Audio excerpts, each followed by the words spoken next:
Happy Friday. Welcome into Send It In, presented by BetMGM here on the BetMGM network. I'm your host, PJ Glasser. Great show for you guys today to wrap up the week. Last day of February as we head towards March and the greatest month on the sports calendar. Plenty of college basketball talk today. We're going to do a little bit of what we did yesterday, Glassatology. We'll look at the Big East, ACC, teams that are going to make the tournament out of those two conferences and who I like heading into the NCAA Tournament. Also, got a loaded college basketball slate coming up this weekend. Ton of game ones on Saturday. Got some really good ones on Sunday as well. We'll give out some picks, some leans that we like in some college games over the weekend. Also continue our MLB previews as we roll through the AL West. Today we look at the Houston Astros. They get rid of Kyle Tucker and Alex Bregman, but are the Astros still going to be good? We'll break down them for the upcoming season. Matt Horner going to join us during Lions Den, give out some of his favorite plays in college basketball, and then we'll wrap everything up with our favorite plays of the day. As always, any questions, any comments, any best bets that you guys have for us, let us know. Send them in. Make sure you hit us up at the BetMGM network. You can watch the show on YouTube, on Twitch, on X. Send in your questions on any of those platforms. And if you miss any part of the show, over the next 30 minutes, we got you covered with the Send It In podcast as well. Available wherever you get your podcasts. Let's get this thing rolling on a Friday. As Glass is in session, we go to the Glasser guest line and check in with Shane Jackson, who is a Friday regular here on Send It In, web content writer for BetMGM. Make sure you guys give Shane a follow at by Shane Jackson. And Shane, let's dive into the NBA, man. We got a really good slate tonight on this Friday. Probably the best game is going to be between the two best teams in the Eastern Conference, the Celtics and the Cavs. A lot of people probably feel like this certainly could be an Eastern Conference final preview. Boston, a 2.5-point favorite with a total of 233.5. What do you like in this game tonight? Yeah, it probably is going to be the best game tonight, and I would bet on defense in that regard. I like under 233.5 for this game. I expect intensity to be up for both teams on that end of the floor. I project it to be closer to 230, and the last two head-to-head matchups between these two teams have finished under the total. They scored 217 on February 4th when the total was 237.5, and then they scored 226 on December 1st when the total was 228.5. Cavs have been the number 3 defense over the past 2 weeks. Celtics have been an elite defense all year. I'll back defense in this matchup. I like it. Yeah, especially you would expect a high-intensity game tonight, again, with those two teams going at it. Shane, then I'm really looking forward to this one. We got two of the hottest teams in the NBA and the hottest team in the league in the Detroit Pistons coming off a win against Boston. They've won 8 in a row, going up against Jokic and the Nuggets tonight. Pistons are a home favorite, 2.5 points against Denver. Does this feel like a sell high, though, on Detroit, or do you like them to continue rolling tonight against Denver? That's exactly how I would phrase it. Sell high on the Pistons, buy low on Detroit. I'm taking the Nuggets money line. The Nuggets are a league best 10-1 on the second night of a back-to-back. They were laying 3.5 against the Milwaukee Bucks last night before a poor shooting night led to a loss there. I know a lot has changed and since then, but they were a 6-point home favorite against the Pistons when these two teams met on December 28th. I think there's value in selling high on the Pistons and buying low on the Nuggets. Shane, what do you make of this Pistons team when we get into playoff time, right? I think everybody expects that the Eastern Conference representative for the finals is either going to be Cleveland, Boston, maybe the Knicks. But, outside of those three teams, do you think Detroit is the team that maybe could be like last year's Indiana team that kind of made it to the Eastern Conference finals, had a great run? Do you see them potentially being that team this year? I really do like the Pistons, and we do see a surprise team every year. It feels like it makes the conference finals that no one was expecting over the last several seasons, but I would be really surprised if that is the Pistons. I think Detroit could win a series, but the East feels way too top-heavy to bank on a conference finals run. That doesn't mean that this wasn't a good year, because it objectively was a great year to go from the league worst record to what they are now. Cade Cunningham right now is in the driver's seat for most improved player. I know that's going to lead to some outrage as a former number 1 overall pick, but he follows a familiar pattern. 7 of the last 8 MIP winners were first-time All-Stars. I would keep an eye on Norman Powell, but he's been out since the break, and if he misses 4 more games, he's ineligible. So if he doesn't return this week against the Lakers, I could see him being out of the running. And then, JB Bickerstaff, probably a runner-up and coach of the year behind Kenny Atkinson. So very great year all around for the Pistons, even if it leads to maybe one series win at the most. I mean, it really is incredible. They lost what, like 27 games in a row or whatever it was. So the turnaround that they've had this year has been awesome. So Shane, we get those two games, Celtics, Cavs, and then Nuggets, Pistons. And then we get Grizzlies home against the Knicks tonight, which should be a really good one. Memphis has taken some money this morning. They've gone from 3.5 to 4.5 point favorites. High total in this game at 244.5. Did you do anything in Grizz and Knicks tonight? Yeah, I'm really interested in this game in the sense that the Knicks haven't really leveled up against the elite competition. They're 0-7 against the Thunder, the Cavs, and the Celtics. Obviously, the Grizzlies are not in that category, but they're still a good measuring stick for the Knicks. Mitchell Robinson maybe is coming back this weekend, which could be huge help for the rebounding department and the interior defense. But from a betting perspective, I like Jaren Jackson Jr.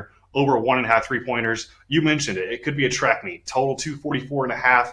There's a chance that this is up and down the court. Jackson against the drop coverage against the Knicks is going to get plenty of three-point attempts.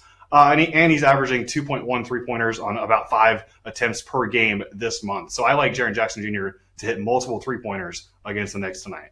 All right, very good. Anything else you like in the NBA tonight, Shane? Any sides, totals, props that you're riding with? Yeah, I normally try to stay away from sides, but this does feel like a scheduled loss for the Los Angeles Lakers against the Clippers. So I would take Clippers money line. Rui Hachimura got injured last night. It looks like he's probably going to be out. Luka hasn't played on a back-to-back since joining the Lakers. Vando hasn't played on a back-to-back since returning. LeBron at 40 tweaked his hamstring a little bit last night. He's questionable for tonight's game. So all of this is adding up to maybe a scheduled loss for the Lakers, especially since they play the Clippers again later this weekend. So, yeah, I'm taking the Clippers money line, and I wouldn't mind the spread either. All right, there you go. A lot of good stuff there from Shane Jackson. Shane, before we let you go, I do want to get your thoughts on baseball as we are in the middle of spring training right now. Opening day is going to be here before we know it. We're talking about the AL West. We talked about Seattle yesterday. We're talking about the Astros on the show today. A lot of people think Texas is going to have a bounce-back season. Who do you see winning the AL West this year? Yeah, I'm with everyone else. I really do like the Texas Rangers. I think there's value, and they're plus 210 odds to win the AL West. As one of my favorite division futures, I think they end the Houston Astros' reign in the AL West this year. A lot of projections are on their side as well. Pacoda projects 90.2 wins and a 45.8% chance of winning the division for the Rangers. Fangraphs also favors the Rangers, giving about a 33.6% chance. Either way you slice it, there's value on the Rangers winning the AL West. They're essentially running it back from last year's roster and banking on better health, but that's not a bad bet to make for a team that's 2 years removed from winning the World Series. I think this lineup has a lot of potential, especially if Evan Carter and Wyatt Langford take another step in their second year after being Rookie of the Year favorites in the preseason last year. So I'm all in on the Rangers. I do think it's going to be a competitive division, and the Astros certainly aren't going anywhere, but I think the Rangers have tremendous value at their current odds. Yeah, I'm with you. Plus 225 to take Texas to win the AL West. Have you done anything in the futures market yet, Shane? Whether it be team, a team future that you like, a player award that you like. Have you bet anything so far?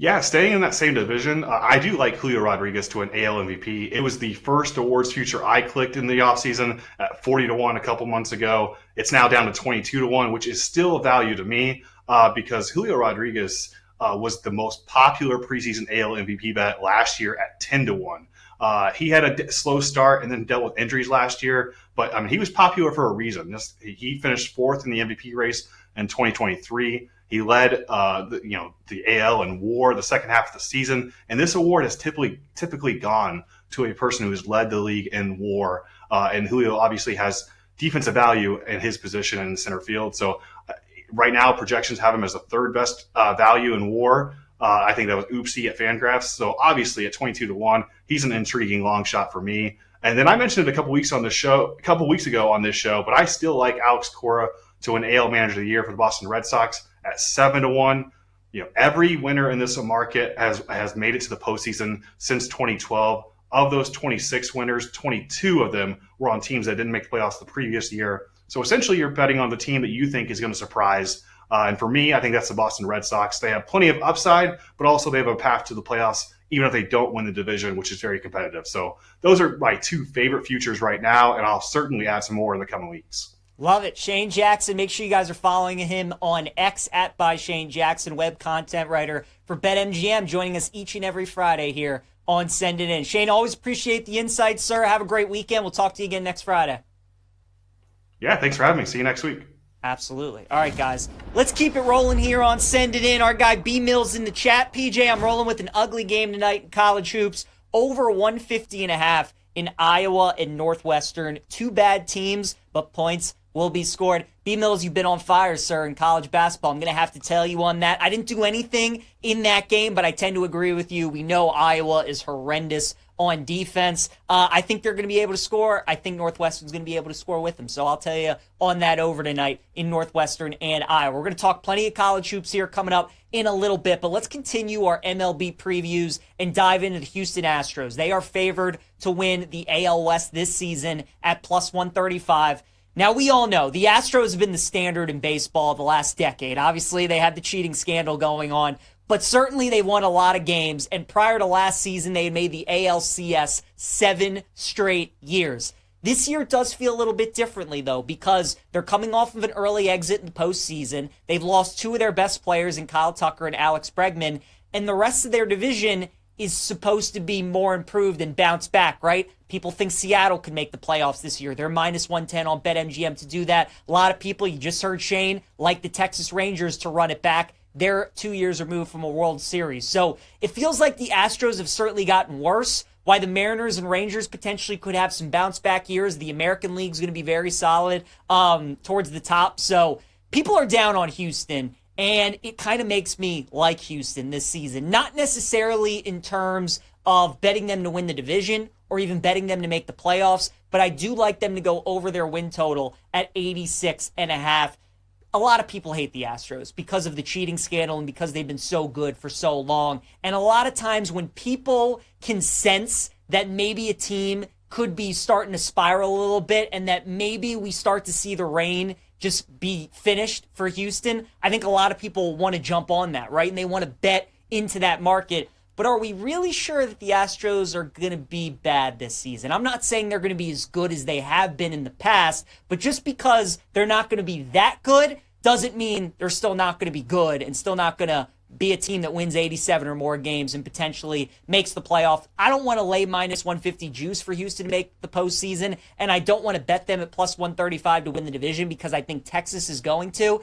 But I do like betting them over their win total. They still have Framber Valdez as their number one starting pitcher. He's awesome. Hunter Brown's going to be their number two. He's very good as well. Still one of the best hitters in all of baseball. And Yordan Alvarez, Jose Altuve still in the lineup. They need Jeremy Pena to have a big year. But they made some under-the-radar moves in the offseason. Everybody wants to talk about them losing Tucker and Bregman, but they picked up Christian Walker from Arizona, who's an excellent first baseman, and then they also got Isaac Paredes from Tampa Bay, who's also very good as well. So I would keep an eye out for some of the underrated players on Houston. Right now, Altuve and Yordan will get all the headlines, but keep an eye on Christian Walker and Paredes this year for Houston. I think this Astro team for so long, right, they've been the team that everybody's been gunning for in the American League. It doesn't feel like that anymore going into this season, and I kind of always like that angle with the team that's been there, done that, but now everybody's not talking about them anymore, and I think that presents some value on Houston. So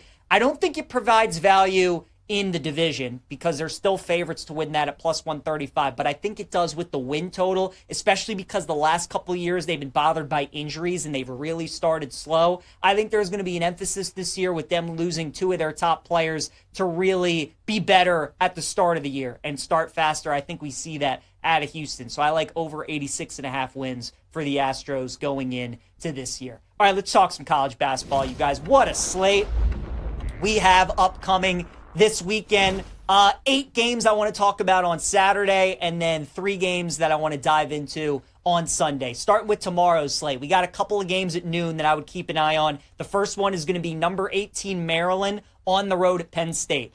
Now, Maryland, I have grown up a Maryland fan and loved the Terps my whole life. My dad went to Maryland, so that's the team I always keep an eye on. And obviously, we all saw how they lost to Michigan State on Wednesday, right? Half-court buzzer beater.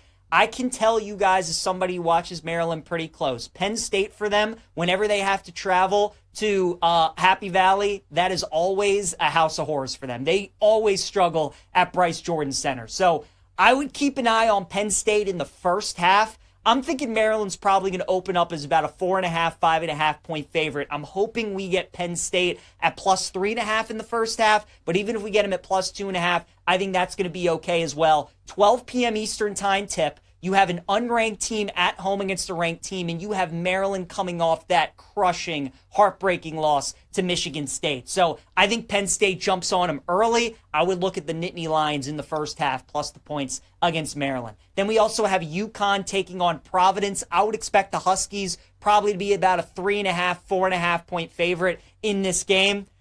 Guys, there's something about taking Providence when they're at home as home underdogs, especially if we can get them over that possession. I would look at Providence. It's not going to be one of my favorite bets of the day, but if you can get a 3.5, 4.5 on the Friars, I think that's a good look. I know it's scary betting against UConn because it's Danny Hurley, but guys, this UConn team is nothing to be scared about. They're not good. Their defense ranks 124th in KenPom. If they have an off shooting night and Providence is hitting their shots, Friars can win that game outright. So I'd take a look at them tomorrow, plus the points. Then we have a top 20 matchup, number 1 Auburn going up against number 17 Kentucky. Right now looking like Auburn is about a 5.5 point favorite in the game, and I would lean that way with Auburn. They've been so good this season on the road. They're undefeated on the road in SEC play. And Kentucky, even though they did get Lamont Butler and Jackson Robinson back in the Oklahoma game on Wednesday, those guys still didn't play their full minutes. They didn't play kind of the full rotation. So they're still working their way back.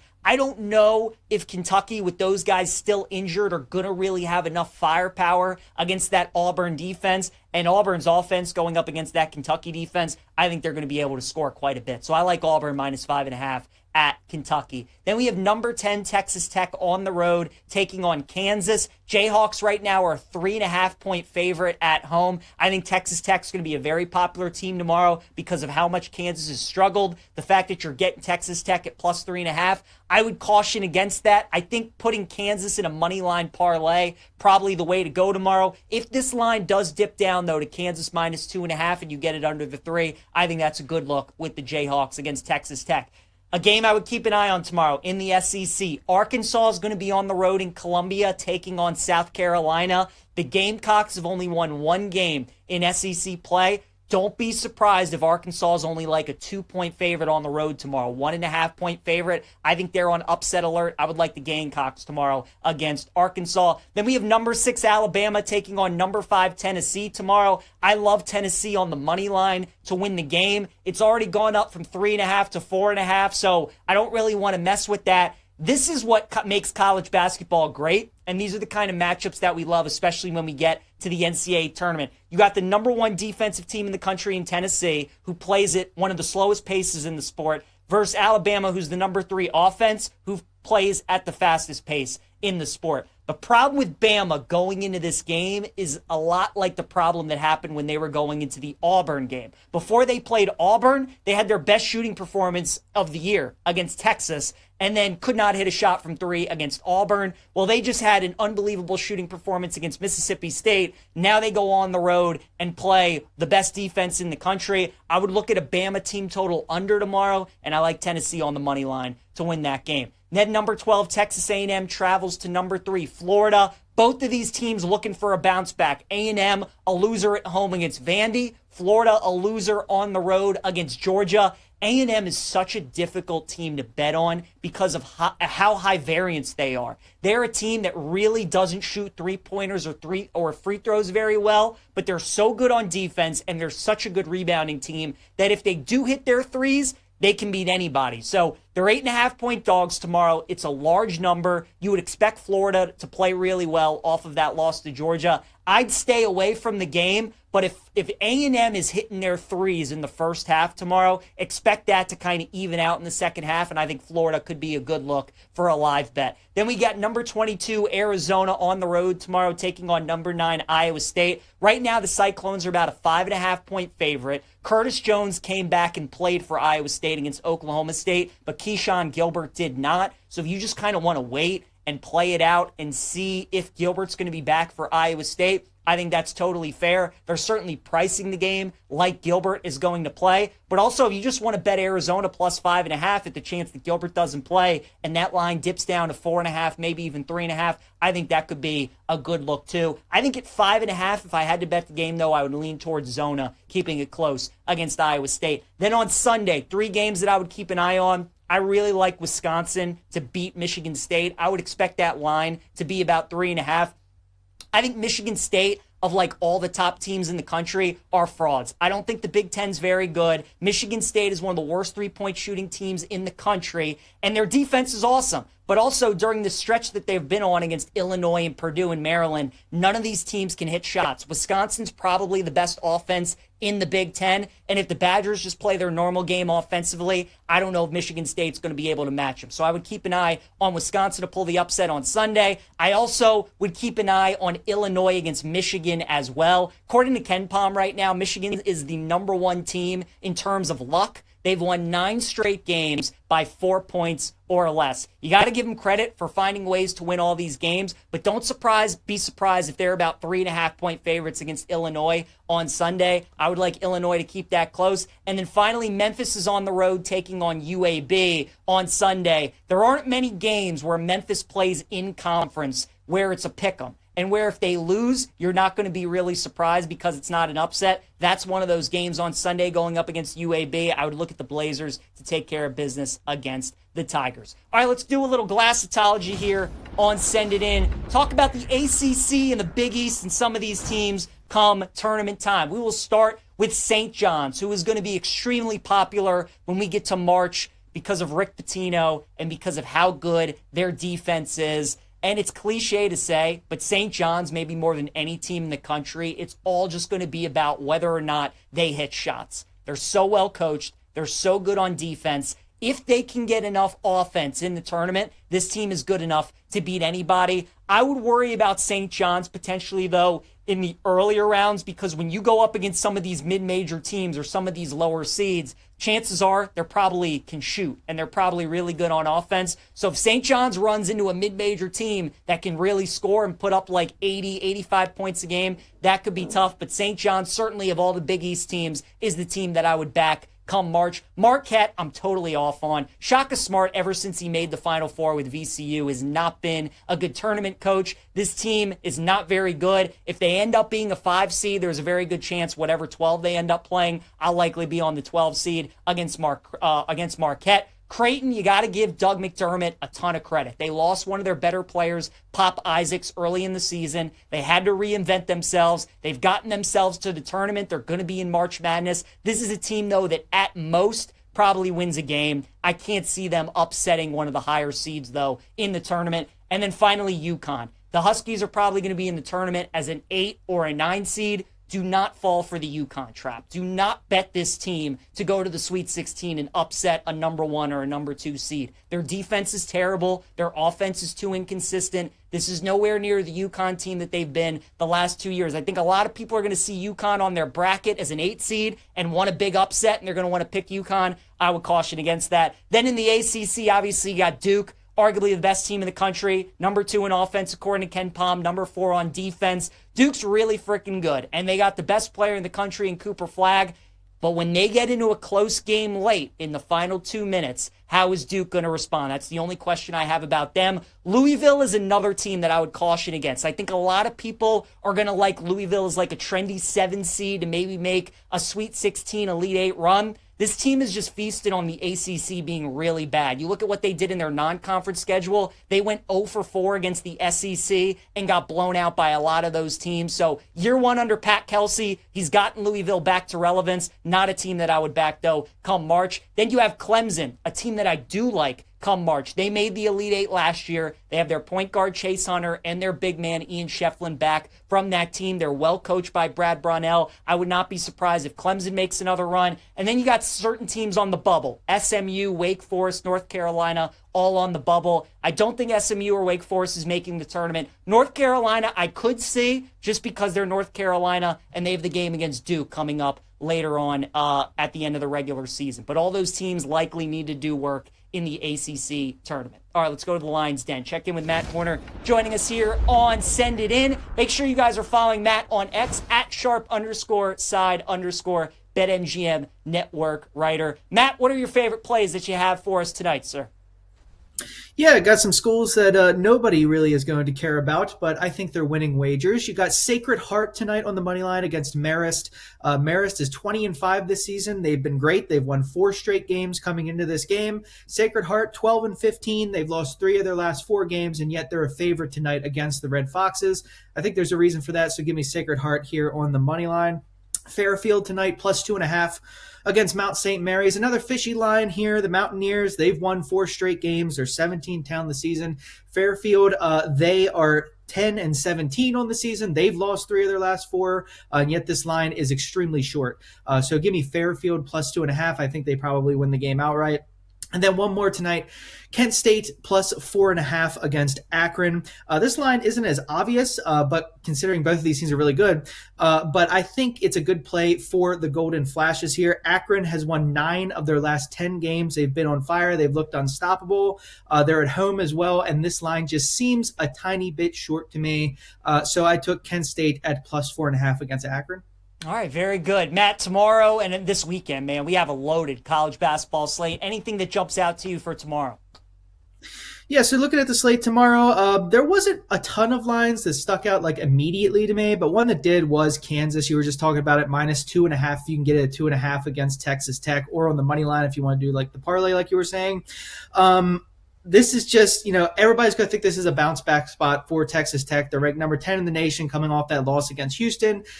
Kansas, their problems are well documented. A lot of people are down on them this year. They're still 19-9. They've got 2 straight wins, but those are against kind of scrubs in Oklahoma State and Colorado. So I don't think people are going to be believing them here.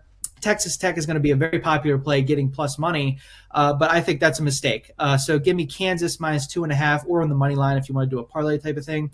That's the only one that really stuck out to me at the early lines. I'm still going through some handicapping stuff. You can check me on X. I'll have more plays for you there. But right now, Kansas is my play. All right, very good. And then, Matt, before I let you go, anything in the futures market that you've done here over the last couple of weeks, maybe team to win the national championship, team to make the Final Four? Have you done anything? Yeah, so hopefully everybody tailed that St. John's before the season at 50-1 because that's looking fantastic right now. I also just placed Michigan State not too long ago. I know you're saying their 3-point shooting is not the greatest thing in the world, but after they just beat Maryland the other day in a clear and obvious trap spot, I mean, the Terps were lower ranked. They were 4.5-point favorites, and still Michigan State came through with the win in that game in a spot where normally you typically wouldn't want them to. Plus seeing them down my Illini twice, again, in another trap spot where they're 6.5-point dogs to Illinois, and they still came out with an outright win in that game. I had to place something on them at 30-1. I think it's down to 25-1 now, which I still think is viable. It's just a team that has outperformed expectations and avoided the upset spots where they are. And I like backing teams like that just don't get upset when it's an obvious spot that they should be. And they got Tom Izzo as their head coach, right? So you got to like that as well if you're backing the Spartans. Matt Horner joining us here on Lions Den. Make sure you guys are following Matt on X at @sharp_side_. You can follow his plays all weekend long. Does a great job. BetMGM network writer for us here. Matt, good luck, sir, this weekend. We'll talk again next week. Sure. Thanks, PJ. You got it. Guys, breaking news on the show. Matt Stafford has agreed to a new deal with the Rams per Adam Schefter. They reached an agreement today on a restructured deal that keeps him in Los Angeles and quashes any and all trade speculation per sources. So there you go. Matt Stafford staying with the Rams. I'm going to be coming up on You Better You Bet with Femi, 3 to 7 p.m. Eastern time. I'm sure we will break that down plenty. So make sure you stick around for that. As for the plays that I have for tonight, my prop lock is going to be Jamal Murray over 20.5 points against the Pistons. I like Murray in this spot. It's a big game tonight in Detroit. I would expect Jokic and Murray to show up, so I'll take Jamal over 20.5 points. Dog of the day is going to be the Denver Nuggets plus the points against Detroit. I think this is a nice sell high right here on the Detroit Pistons. So we'll take Denver. I think they win the game. And then my best bet, give me Purdue plus Tennessee tomorrow on the money line at plus 131. Purdue's lost 4 games in a row, but they're home at Mackey tonight. I think Tennessee beats Bama. Give me those 2 teams in a parlay at plus 131. Thanks again to Shane Jackson, Matt Horner for joining us on the show today. Hope you guys have a great weekend. We'll see you Monday.